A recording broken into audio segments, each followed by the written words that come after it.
पदार्थ और तत्व। हमने हिंदुओं ने पिछले कई हजार वर्षों में वास्तविकता की प्रकृति की खोजबीन की है। इस तरह के अन्वेषण व्यापक रूप से प्रचलित हिंदू समझ से प्रेरित हैं। किसी व्यक्ति को अपने अंतिम लक्ष्य तक पहुंचने के लिए वास्तविकता की सही प्रकृति का ज्ञान आवश्यक है। इस प्रकार सभी हिंदू ज्ञान विद्यालय यानी दर्शन वास्तविकता को यथासंभव सर्वोत्तम रूप से समझने की आवश्यकता पर जोर देते हैं। हिंदू ग्रंथ वास्तविकता के दो संदर्भों से परिपूर्ण हैं, एक पदार्थ और दो तत्व।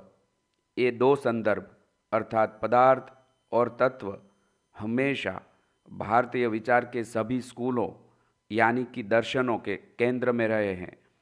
इसलिए इन शब्दों को समझना जरूरी है। पदार्थ पदार्थ शब्द को दो भागों में विभाजित किया जा सकता है, पद और अर्थ। पद शब्द के रूप में अनुमानित है और अर्थ का मतलब है अर्थ या संदर्भ जिसे संदर्भित किया गया हो। इस प्रकार पदार्थ शब्द का अर्थ है शब्दों का अर्थ या संदर्भ। हालांकि आधुनिक समय में सामान्य बातचीत में पदार्थ को अक्सर मैटर के रूप में समझा जाता है, लेकिन मैटर से उल्लेख करना विशेष रूप से हिंदू दर्शनों का अध्ययन करते समय त्रुटि हो सकती है। तो आइए हम पदार्थ शब्द को आगे देखें। चार दर्शनों के विद्वानों स्कॉलर्स वैशेषिक, पूर्वमीमांसकों, न्यायिकों और जैनों ने तर्क किया है कि सभी अनुभवात्मक ज्ञान यानी अनुभवजन्य ज्ञान को भाषा के माध्यम से व्यक्त किया जा सकता है। उन्होंने इस तरह के अनुभवात्मक ज्ञान के संदर्भ के रूप में पदार्थ शब्द का इस्तेमाल किया है। इन दर्शनों के अनुसार ज्ञान की सभी वस्तुएं यानी सभी वास्तविकताएं पदार्थ है।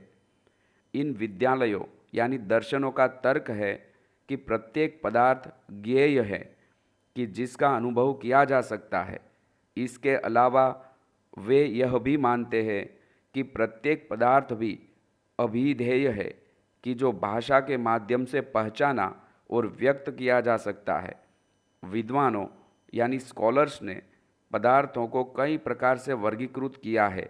आइए इनमें से कुछ वर्गीकरणों को देखें। वैशेषिक वर्गीकरण। वैशेषिकों के अनुसार जो कुछ भी मौजूद है उसे जाना जा सकता है, अर्थात जिसे हम जानते हैं और उनका नाम दिया जा सकता है, ऐसी वस्तु पदार्थ है। दूसरे शब्दों में पदार्थ हमारे अनुभवों की वस्तु है। मूल रूप से वैशेषिकों ने पदार्थों को 6 भाग में वर्गीकृत किया है। एक द्रव्य। द्रव्य की संख्या 9 है। पृथ्वी, जल, अग्नि, वायु, आकाश, काल, दिक्, आत्मा और मन। पहले 5 को पंच महाभूत कहा जाता है, अर्थात विशिष्ट गुणों वाले पदार्थ जिसे बाहरी इंद्रियों से जाना जा सकता है। 2 गुण। वैशेषिक सूत्र में 17 गुणों का उल्लेख है, जिसमें प्रशस्त पाद ने दूसरे 7 जोड़े हैं, जबकि पंच महाभूत अपने दम पर अस्तित्व में रहने में सक्षम हैं, किंतु कोई भी गुण ऐसा नहीं कर सकता।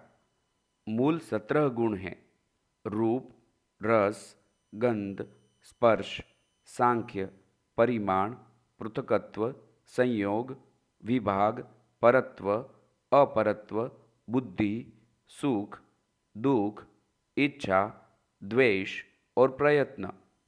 इन 17 गुणों में प्रशस्त पाद ने गुरुत्व, द्रवत्व, स्नेहत्व, धर्म, अधर्म, शब्द और संस्कार यह 7 गुणों को जोड़ा।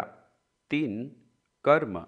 गुण की तरह कर्मों का कोई अलग अस्तित्व नहीं है, वे हमेशा द्रव्य से जुड़े होते हैं। गुण है वह द्रव्य की एक स्थायी विशेषता है, जबकि द्रव्य के साथ कर्म का जुड़ाव क्षणिक होता है। आकाश, काल, दिक, दिक यानी दिशा, और आत्मा, यह चार द्रव्य माने जाते हैं, हालांकि वे कर्म से रहित हैं। 4. सामान्य। चूंकि पदार्थों की बहुलता एक से ज़्यादा होती है, इसलिए उनके बीच संबंध भी होंगे। एक लक्षण यानी गुण जो कई पदार्थों के लिए एक समान होता है, उसे सामान्य कहा जाता है। 5. विशेष। विशेष मतलब कि हम पदार्थों के बीच अंतर यानी भेद कर पाते हैं। वह जिस प्रकार परम परमाणु असंख्य है, उसी प्रकार विशेष भी असंख्य है। 6. समवाय यानी अंतर्निहित। कणाद ने समवाय को कारण और कार्य के बीच के संबंध के रूप में परिभाषित किया है। प्रशस्तपाद ने इसे अविभाज्य द्रव्यों के बीच विद्यमान संबंध के रूप में परिभाषित किया है। पात्र और पात्र जिससे बना है, वह निहित वस्तु, वह दोनों एक दूसरे के संबंध से अस्तित्व में हैं। समवाय का संबंध स्वतंत्र रीत से नहीं है, बल्कि अविभाज्य संबंध से पदार्थों का अनुमान लगाया जा सकता है। इनमें से पहली 3 श्रेणियों को अर्थ कि जिसे माना जा सकता है, अर्थ के रूप में वर्गीकृत किया गया था, क्योंकि इनका वास्तविक अस्तित्व है और ये प्रत्यक्ष अनुभवगम्य हैं। बाद की 3 श्रेणियों को एक अलग श्रेणी में बांटा गया है। बुद्धि अपेक्षम, बौद्धिक भेदगम्य, क्योंकि वे तार्किक श्रेणियां हैं। मूल रूप से वैशेषिकों ने केवल 6 पदार्थ श्रेणियों के लिए तर्क दिया। इनमें से प्रत्येक श्रेणी हमें वर्तमान दुनिया को समझने में मदद करती है, लेकिन भाषा के माध्यम से हम अस्तित्वहीन यानी नॉन एग्जिस्टेंस का भी उल्लेख कर सकते हैं। इसमें हमेशा कुछ निश्चित पद होंगे जिनका अर्थ कुछ ऐसा प्रकट करेगा कि जो अस्तित्व में है ही नहीं।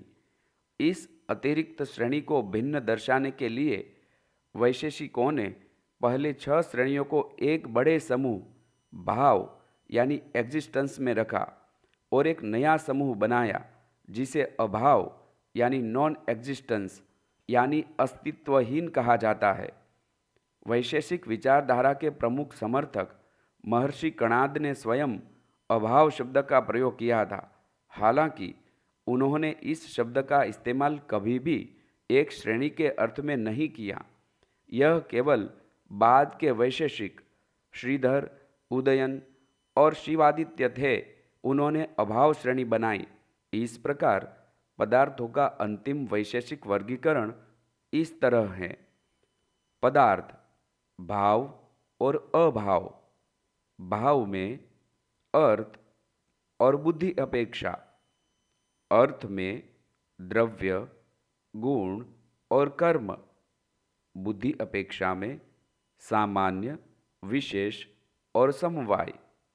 कोई ऐसा भी कह सकता है कि वैशेषिक का भाव समूह ग्रीक दार्शनिक एरिस्टोटल द्वारा परिभाषित श्रेणियों के समान प्रतीत होता है। एरिस्टोटल द्वारा परिभाषित श्रेणियां यह हैं: 1 पदार्थ, 2 गुणवत्ता, 3 मात्रा, 4 संबंध, 5 स्थान, 6 समय, 7 मुद्रा, 8 गुण यानी लक्षण, 9 गतिविधि और 10 निष्क्रियता। विशेष रूप से किसी को एरिस्टोटल के पदार्थ की पहचान वैशेषिक द्रव्य के समान बताने के लिए लुभाया जा सकता है, लेकिन ऐसी तुलना गलत होगी।